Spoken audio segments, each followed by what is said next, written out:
24 घंटे में पीएम मोदी की दूसरी बार अपील।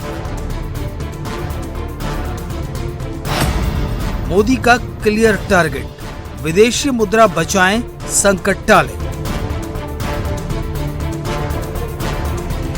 मिडिल ईस्ट से रूस और यूक्रेन तक का संकट दुनिया के लिए आफत बनता जा रहा है। पूरी दुनिया की सप्लाई चेन ठप है और इसके खुलने के आसार फिलहाल नहीं दिखते। अमेरिका और ईरान के बीच जिस तरह से डेडलॉक बना हुआ है, उसकी वजह से यूरोप, एशिया से लेकर ऑस्ट्रेलिया तक प्रभावित है। यही वजह है कि पीएम मोदी ने देश में दूसरी बार साफ साफ कह दिया है कि संकट बड़ा है, इसलिए मिलकर निपटना होगा। दुनिया लगातार अस्थिर परिस्थितियों से गुजर रही है। पहले कोरोना का संकट, फिर वैश्विक आर्थिक चुनौतियां और अब पश्चिम एशिया में बढ़ता तनाव। इन सारी परिस्थितियों का असर लगातार पूरी दुनिया पर पड़ रहा है और भारत भी इससे अछूता नहीं है। अगर कोरोना महामारी इस सदी का सबसे बड़ा संकट थी, तो पश्चिम एशिया में युद्ध से बनी परिस्थितियां इस दशक के बड़े संकटों में से एक है। जब हमने मिलकर कोरोना का मुकाबला कर लिया, तो इस संकट से भी अवश्य पार पा जाएंगे। फरवरी के आखिरी हफ्ते में शुरू हुआ अमेरिका और ईरान का संघर्ष अभी भी अपने अंजाम पर नहीं पहुंचा है। इसकी वजह से होर्मुज स्ट्रेट से सप्लाई 95% तक कम हो गई है।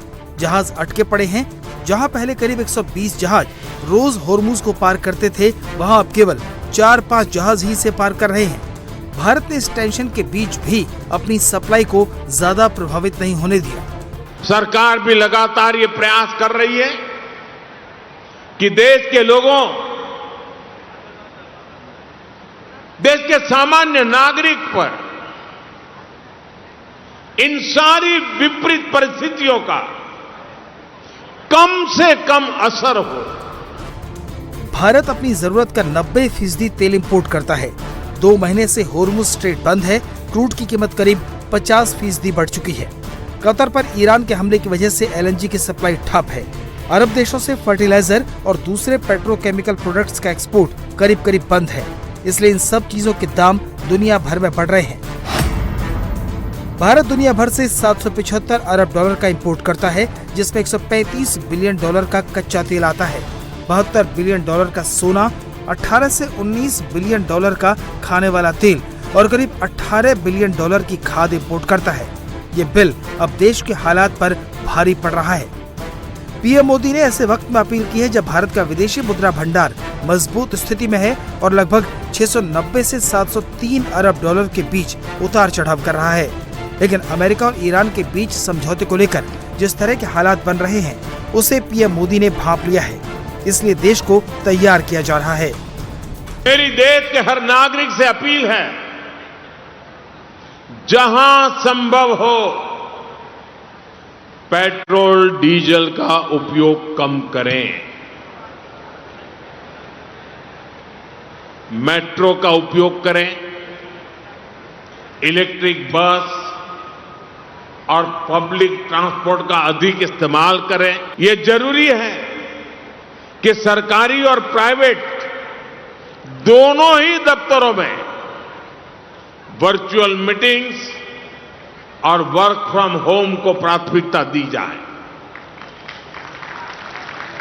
मैं कुछ स्कूलों से भी आग्रह करूंगा कि कुछ समय के लिए ऑनलाइन क्लासेज की व्यवस्था पर काम करें।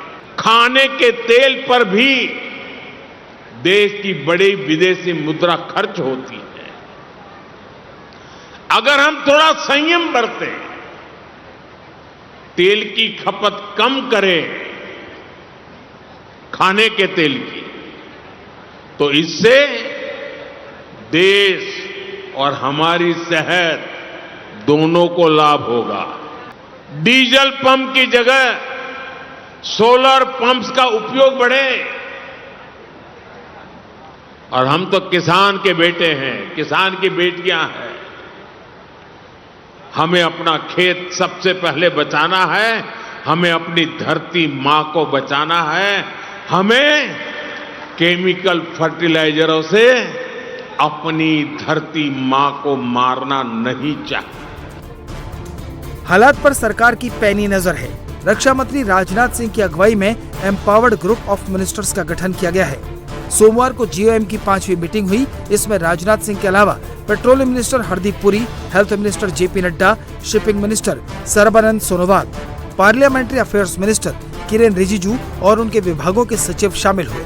मीटिंग के बाद मंत्रियों ने भरोसा दिलाया है कि सरकार जरूरी सामान की सप्लाई नॉर्मल रखने के लिए हर मुमकिन कदम उठा रही है।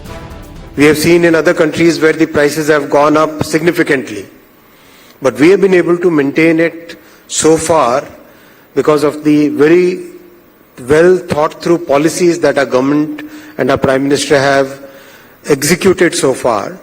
But since the war is now still going on, and yesterday's developments we all know that truce is still far away, looking kind of difficult.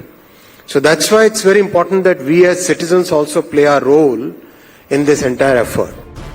प्रधानमंत्री ने विदेशी मुद्रा बचाने के लिए आम जनता से अपील की तो विरोधी दलों ने मोदी पर हमला बोल दिया। कांग्रेस, समाजवादी पार्टी, आम आदमी पार्टी और आरजेडी से लेकर ममता बनर्जी की पार्टी तक लगभग सभी विपक्षी दलों ने सरकार को घेरना शुरू कर दिया है। राहुल गांधी ने पीएम मोदी पर जिम्मेदारी से पल्ला झाड़ने का आरोप लगाया तो अखिलेश यादव ने मोदी की अपील को चुनाव से जोड़ा।